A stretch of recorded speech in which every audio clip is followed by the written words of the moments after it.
लोकसभा चुनाव के नतीजे करीब करीब आ गए हैं। एनडीए को पूर्ण बहुमत मिल गया है। बीजेपी अकेले दम पर पूर्ण बहुमत से पीछे है। थोड़ी देर पहले राहुल गांधी ने इंडिया गठबंधन की मिली बड़ी कामयाबी को जनता की जीत बताया। आज हम लोकसभा चुनाव के परिणाम का मतलब हम आपको बताते हैं। आखिर बीजेपी अपना 2019 का प्रदर्शन दोहराने में क्यों सफल नहीं रही और इंडिया गठबंधन ने कैसे अपने प्रदर्शन को बेहतर किया है। सबसे पहले आपको दिखाते हैं आज के परिणाम का सियासी मतलब।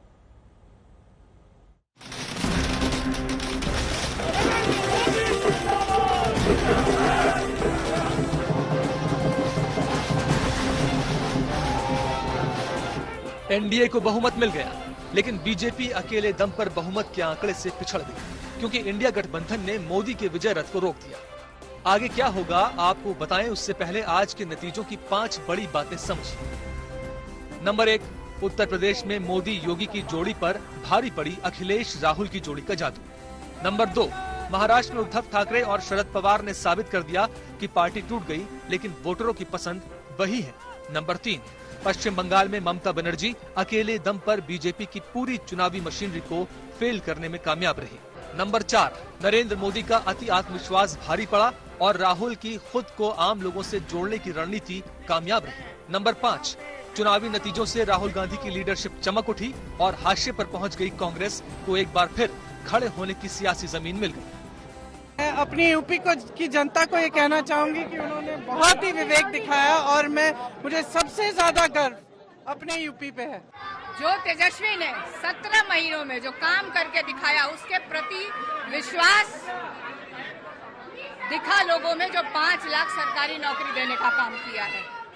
और वहीं जो 10 सालों से त्रस्त थी, प्रधानमंत्री से लेकर स्थानीय सांसद महोदय से क्षेत्र की जनता आक्रोश था उसमें। इंडिया जीता है और मोदी हारा है। आप देखिए, जो अयोध्या लेके ऐसा काम किया है, अयोध्या में हारा है। मोदी जी का सीट में क्या है, पोस्टल बैलेट में भी हारा था। मैंने जो सुना, पहले तो 5 लाख वोट में जीता था, अभी क्या हुआ। इतना अहंबाद किसी के लिए ठीक नहीं है। उसको टोटो दिया, माँ गंगा के साथ भी उन्होंने झूठ बोला। माँ गंगा के साथ भी उन्होंने जो है केवल उनको कहा कि माँ गंगा ने गोद लिया, झूठ बोला माँ के साथ। ये उनकी नैतिक हार है, उनको इस्तीफा देना चाहिए। जीतने के बावजूद बिल्कुल जीतने के बाद इस्तीफा देना चाहिए। एक वाक्य में लोकसभा के नतीजों को समझे तो एनडीए की जीत हुई, लेकिन जीत में वो बात नहीं, जबकि इंडिया गठबंधन की हार हुई, लेकिन इस हार में भी जीत का मंत्र छिपा हुआ है। ये जो रिजल्ट है, जनता की रिजल्ट है और ये जनता की जीत है और लोकतंत्र की जीत है। हम पहले से यही कह रहे थे कि ये लड़ाई हमारी मोदी वर्सेस जनता है, लोग हैं।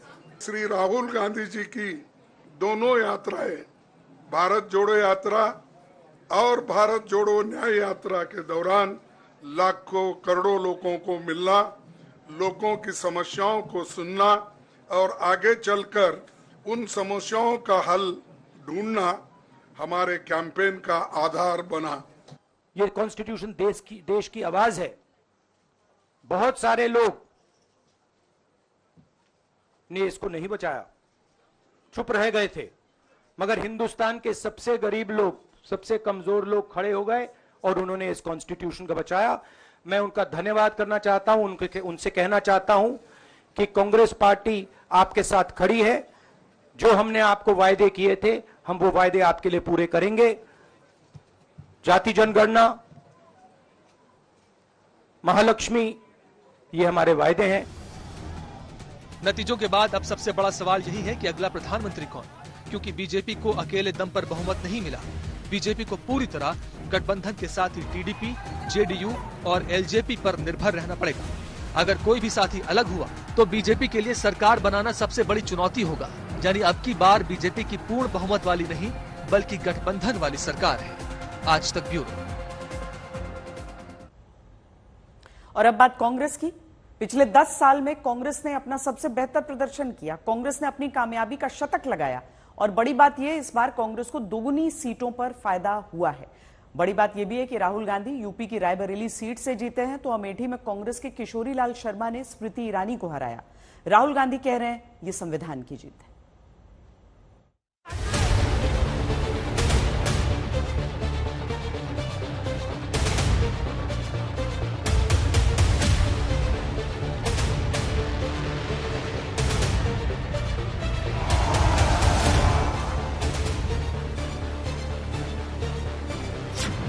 पिछले 10 साल में कांग्रेस का सर्वश्रेष्ठ प्रदर्शन। इस लोकसभा चुनाव में कांग्रेस की सीटें बढ़ी खटाखट। लाइन लगने वाली है सीटों की, टकाटक टकाटक टकाटक टकाटक। इस लोकसभा चुनाव में कांग्रेस की काया पलट हो गई। मतलब आपने कमाल करके दिखा दिया यूपी के जनता को। अर्धशतक से शतक के करीब पहुंच गई कांग्रेस। लोगों को ये विश्वास हो गया था कि मोदी जी को एक मौका और मिला तो अगला हमला संविधान पर सीधा होगा और लोकतंत्र पर होगा। मुद्दों का चुनाव, कांग्रेस ने बीजेपी को दिया तनाव।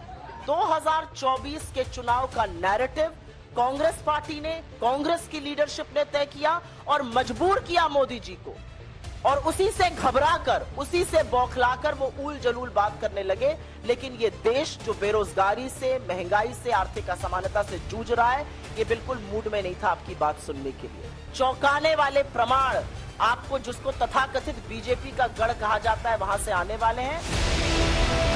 आज राहुल गांधी खुश तो बहुत होंगे, क्योंकि कांग्रेस ने 2014 से लेकर अब तक यानी पिछले 10 सालों में सर्वश्रेष्ठ प्रदर्शन किया है। 16 मार्च को यानी जिस दिन से 18वीं लोकसभा के चुनावों का ऐलान हुआ था, उस दिन तस्वीर कुछ और थी और 78 दिन बाद तस्वीर कुछ और है। बीजेपी अकेले बहुमत के आंकड़े तक नहीं पहुंची है। पीएम मोदी का 400 पार का टारगेट पूरा नहीं हुआ है और कांग्रेस को इस चुनाव में डबल फायदा हुआ है। देश ने नरेंद्र मोदी जी को साफ कह दिया है कि हम आपको नहीं चाहते हैं। And this is the main thing that this election has said. The country has unanimously and clearly stated, we do not want mister Narendra Modi and Mr. Amit Shah to be involved in the running of this country. We do not like the way they have run this country. We do not appreciate the way they have attacked the constitution. We do not appreciate the way they have run this country for the last 10 years. So that is a huge message to Mr. Narendra Modi. सत्ताधारी दल भाजपा ने एक व्यक्ति, एक चेहरे के नाम पर वोट मांगा। अब ये स्पष्ट हो गया है कि ये मैंडेट मोदी जी के खिलाफ गया है। ये उनकी राजनीतिक और नैतिक हार है। जो व्यक्ति बार बार अपने नाम से ही हर जगह वोट मांगते थे, उनकी ये बहुत बड़ी हार है और नैतिक दृष्टि से ये तो उनको बहुत बड़ा नुकसान हुआ है।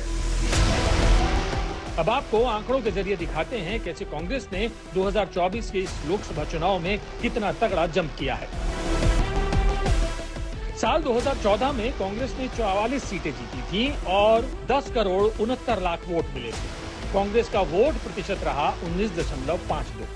साल 2019 में कांग्रेस ने 52 सीटें जीती थी और 11 करोड़ 95 लाख वोट मिले थे। कांग्रेस का वोट प्रतिशत रहा था 19.67%। और 2024 के चुनाव में कांग्रेस 100 सीटों के करीब पहुंच गई है। कांग्रेस ने उत्तर प्रदेश में भी शानदार प्रदर्शन किया है। कांग्रेस ने यूपी में बीजेपी को सबसे बड़ी चोट अमेठी में स्मृति ईरानी को हरा कर पहुंचाई है, क्योंकि अमेठी को लेकर काफी जोरदार टक्कर चली। कहा गया कि राहुल गांधी अमेठी छोड़कर भाग गए, लेकिन कांग्रेस ने किशोरी लाल शर्मा को स्मृति के खिलाफ उतारा और स्मृति ईरानी को हरा दिया। जो चुनाव जीते उन्हें मेरी ओर से बधाई। मैं आशा करती हूं कि हमने जितनी निष्ठा के साथ गांव-गांव जाकर जनता की सेवा की, गांव-गांव जाकर प्रतिदिन उसी प्रकार से अमेठी की सेवा होती रहेगी। देखिए, बीजेपी लोगों को रिस्पेक्ट नहीं करती है और आज उन्हीं किशोरीलाल ने हरा दिया। तमीज से बात नहीं करती है। मगर किशोरीलाल शर्मा जी जो हैं वो 40 साल से अमेठी में कांग्रेस पार्टी के लिए काम कर रहे हैं और उनका अमेठी की जनता के साथ रिश्ता है। शायद बीजेपी के लोगों को यह बात समझ नहीं आई थी कि किशोरीलाल शर्मा जी अमेठी से बहुत क्लोजली कनेक्टेड व्यक्ति हैं और इसलिए उनकी जीत निश्चित थी। और मैं उनको कंग्रेचुलेट करना चाहता हूं कि अच्छी तरह वो जीते हैं। और उनको बारे में ये कहना कि वो पिए हैं, स्टनो हैं, ये बिल्कुल गलत है, ये ऑफेंसिव है, ये नहीं कहना चाहिए। और रायबरेली में राहुल गांधी ने शानदार जीत हासिल कर ली। सोनिया गांधी ने रायबरेली से कहा था, मैं आपको बेटा सौंप रही हूं, और रायबरेली ने राहुल गांधी को जीत तोहफे में दे दी। मैं आपको अपना बेटा सौंप रही हूं।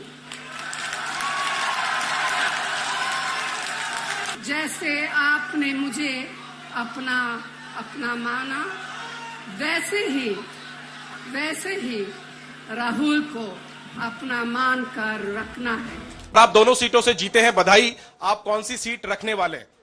नहीं, सब दोनों सीटों से जीता हूं और रायबरेली और वायनाड के जो वोटर्स हैं उनका दिल से धन्यवाद करना चाहता हूं। अब डिसाइड करना है कौन सी सीट पे मैं रहूंगा। थोड़ा पूछूंगा और फिर डिसाइड करूंगा। दोनों सीटों में तो नहीं रह सकता हूं, बट अभी डिसाइड नहीं किया है। इतना ही नहीं, रायबरेली को लेकर अखिलेश ने भी दावा किया था, पर रायबरेली से राहुल गांधी जीते तो वो दावा भी सही साबित हो गया कि राहुल गांधी जी न केवल जीतेंगे बल्कि देश की रिकॉर्ड जीतों में ये रायबरेली शामिल होने जा रहा है। कांग्रेस के बेहतर प्रदर्शन की कई वजह हैं। इनमें से एक है अध्यक्ष पद में बदलाव और मल्लिकार्जुन खड़गे की समझौतावादी नीतियां। साल 2014 के लोकसभा चुनाव के दौरान सोनिया गांधी कांग्रेस की अध्यक्ष थी, तो वहीं 2019 के लोकसभा चुनाव में राहुल गांधी पार्टी के अध्यक्ष। लेकिन इस दफा राहुल गांधी और प्रियंका गांधी ने प्रचार की कमान संभाली और अपने मुद्दों को आगे बढ़ाया। यूपी की जनता से मैं कहना चाहता हूं, आपसे ज्यादा पॉलिटिकल विजडम, मतलब आपने कमाल करके दिखा दिया। यूपी की जनता ने कमाल करके दिखा दिया। नहीं, बहुत सारे स्टेट्स ने कमाल करके दिखाया, मगर बीजेपी यूपी ने हिंदुस्तान की राजनीति समझकर, कॉन्स्टिट्यूशन पर खतरा समझकर उत्तर प्रदेश ने कॉन्स्टिट्यूशन की रक्षा की है। एक और बात यूपी के बारे में बोल देता हूं, इसमें मेरी बहन प्रियंका गांधी का भी काम है, तो यहां पीछे छुपी हुई है। राहुल गांधी ने महंगाई, बेरोजगारी, अग्निवीर, संविधान और अदानी के मुद्दे को पकड़े रखा